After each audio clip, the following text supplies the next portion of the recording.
হক কথা বলতে তো ডরায় না। কথাটা বুঝতে পারছেন? এটা ইমানি পাওয়ার। আমার কি অন্য শক্তি আছে? মেশিন গান নিয়ে আইছি কি তলোয়ার নিয়ে আইছি? ইসলাম তলোয়ার দেয়া হয় নাই। ইসলাম দয়ার নবী মা আমেনা রেহেম মুবারক থেকে যিনি আসলেন, আব্দুল্লাহর লাল, মা আমিনার লাল, আল্লাহর বন্ধু মুহাম্মদুর রাসূলুল্লাহ মুহাব্বত, ভালোবাসা, আদর্শ দিয়ে ইসলাম গড়ে উঠেছে। সুবহানাল্লাহ। ইসলাম তলোয়ারের নাম না, ইসলাম বন্দুকের নাম না, ইসলাম হচ্ছে মুহাব্বত, আদর্শ, ভালোবাসার নাম ইসলাম। বলেন সুবহানাল্লাহ। উস্কানি ওয়াজ চলবে না, ইসলাম আদর্শ, মুহাব্বত, ভালোবাসা। এবার আসেন আল্লাহ রাব্বুল আলামিন পৃথিবীর বুকে, আমি গজল অনেকে গজল করতে বলছে, কিন্তু গজল কি করব? আমার তো তাফসীর আসতেছে। হ্যাঁ নাকি? আল্লাহ রাব্বুল আলামিন কোরআন শরীফের ভিতরে বলেন 18,000 মখলুকাত আল্লাহ সৃষ্টি করেছেন। 18,000 মখলুকাতের ভিতরে দুইটি জাতকে তার আল্লাহর ইবাদতের জন্য, আল্লাহর গোলামির জন্য সৃষ্টি করেছে। বলেন সুবহানাল্লাহ।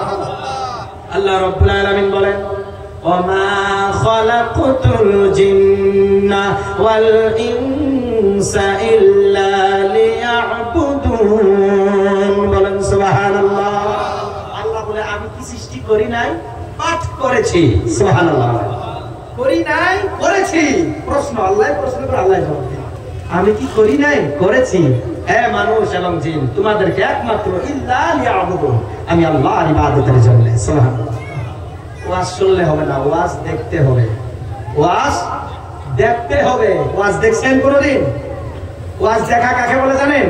আজকে ওয়াজ শোনার পরে আগামীকাল থেকে যদি কেউ সুদ ছেড়ে দেয়, ঘুষ ছেড়ে দেয়, গরিবকে ঠকানো ছেড়ে দেয়, অন্যর মাটির আল ফেলা বন্ধ করে দেয়, নামাজ পড়া শুরু করে দেয়, মা বাবার খেজমত শুরু করে নবীর সুন্নতের আমল করা যদি শুরু করে দেয়, তবে এই মানুষ যেগুলা ভালো হইল, ওই মানুষকে দেখা মানে ওয়াজ দেখা। সুবহানাল্লাহ। আর যদি শুনলাম পরের দিন থেকে আগেরটাই, ওটা ওয়াজ শোনা বলে। আর ওয়াজ দেখা কাকে বলে? ওয়াজ শোনার পরে যে আমল করা হইতাছে, 5 জন মানুষও যদি ভালো হয়, ওই মানুষকে দেখা মানে এই ওয়াজটা দেখা হলো। সুবহানাল্লাহ। এইখানে কি আমরা মানুষই আছি? হ্যাঁ, অগণিত আল্লাহর ফেরেশতা আছে, জিন আছে এখানে। সুবহানাল্লাহ বলেন। জিন না থাকলে এরকম রৌনক হইতো না। আমরা শরীয়ত জানি, হকিকত জানি। গতকাল এক মাজারে আমাকে ডাকা হয়েছিল, জলসা বিশাল, এরকম 20টা প্যান্ডেল একত্রিত করলেও সেই প্যান্ডেলের সমান হবে না। আখিরি হিসাবে সেই জায়গায় আমি ছিলাম। আমার ছাত্র ছিল, আমার একটা মাদ্রাসার শিক্ষক, একজন ছাত্র। আলহামদুলিল্লাহ 6 জন ছাত্র শিক্ষকতা করতেছে। নওগাঁ এরিয়ার 4 জন আমার ছাত্র। একজন ফার্মাসিস্ট করতেছেন আপনাদের দোয়ার বরকতে। আর একজন আমার মাদ্রাসায় পড়াইতেছে, তাকেও একজন ভালো বক্তা হয়ে গেছে। সেম আমার মতোই আলোচনা করার চেষ্টা করে। আমি অনেক ভাগ্য, আল্লাহর কাছে শুকরিয়া আদায় করি। আমি অনেক ভাগ্যবান মনে করি আমার ছাত্র স্টেজে আমার সম্মুখে ওয়াজ করে, ভালো লাগে। কিন্তু বয়স বেশি না, 26 বছর বয়স। যাদের বাড়ি জলসা করতে আসছি, ইনি নানা শ্বশুর হইল সম্পর্কে, নানা শ্বশুর সম্পর্কে। আর আমাদের ইয়ার হোসেন চাচার শ্বশুর, উনি চাচার শ্বশুর হইল। ওনারা মহাব্বত করে ডাকছেন ওনাদের ডাকের সারা। আরেকজন মুফতি সহ আমার বন্ধু হযরত মাওলানা কারি মাওলানা মুফতি মুখতার হোসেন সাহেব, আমার পূর্বে যিনি আলোচনা করেন তার পূর্বে আলোচনা করছেন, তিনাকেও নিয়ে এসেছি। আসেন, এই জায়গায় কি খালি মানুষ আছি? না, এই জায়গায় আমরা খালি মানুষ নয়, এই জায়গায় আসি আল্লাহ রাব্বুল আলামিনের অগণিত ফেরেশতা আছে। এই জায়গায় জিন আছে, মানুষ আছে, মুমিন আছে, মুমিনও আছে। সুবহানাল্লাহ বলবেন না? কিন্তু মুমিনটা মুমিন হয়ে যেতে হবে এখান থেকে। সুবহানাল্লাহ।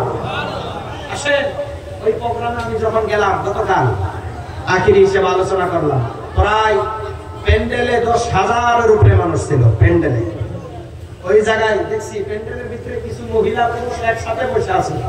আমি যাওয়ার টাইমে দেখি মহিলার ছুটে যাওয়া যায় না। বললাম এটা কি শুরু করছো? ভণ্ডামি। সুন্নি হে তো ভণ্ডামি নেই কর सकता। সুন্নি যে সে ভণ্ডামি করতে পারে না, যে নবীর মুহাব্বত অন্তরে আছে। आप कैसा सुन्नी है इमाम अहमद रजा को नहीं जानते हैं? আপনি কেমন সুন্নি? আপনার মহিলা বেপরদা হয়ে মাজারে যায়, আপনি কেমন সুন্নি? মাজারে সাজদা করে, এটা সুন্নতের কোনো লেভাসই না, কোনো সিস্টেমই না। আমি বললাম এখান থেকে বন্ডমি আগে দূর করতে হবে। ওই জায়গায় কোন আলিম ডাক করে বলতে পারে না, বাংখুরেরা মারে পিটা দিবে, ভয় করে বলতে পারবো আমি মারবে মরবো মারবো। আমি জানি আমার যতদিন হায়াত আছে পৃথিবীর কেউ আমার একটা পশম বাঁকা করতে পারবে না। আপনার যতদিন আপনাদের হায়াত আছে পৃথিবীর কেউ লাঠি ফালা দিয়ে আপনাকে মারতে পারবে না। ইসমাইল নবীর গলায় ছুরি আসে নাই? আল্লাহ কয় এই ছুরি খবরদার, আমার বন্ধুর গলা কাটা যাবে না। ফেরেশতা জিবরাইল ৭০,০০০ ফেরেশতা নিয়ে জান্নাতের ভিতরে ঢুকো। হাবিল কাবিল, হাবিল যে কুরবানি করেছে আদম নবীর সন্তান, ওই কুরবানিটা জান্নাতে জমা আছে, ওই দুম্বাটা ফেলে দাও আর ইসমাইলকে উদ্ধার করো। আমি ইব্রাহিম, যাই হোক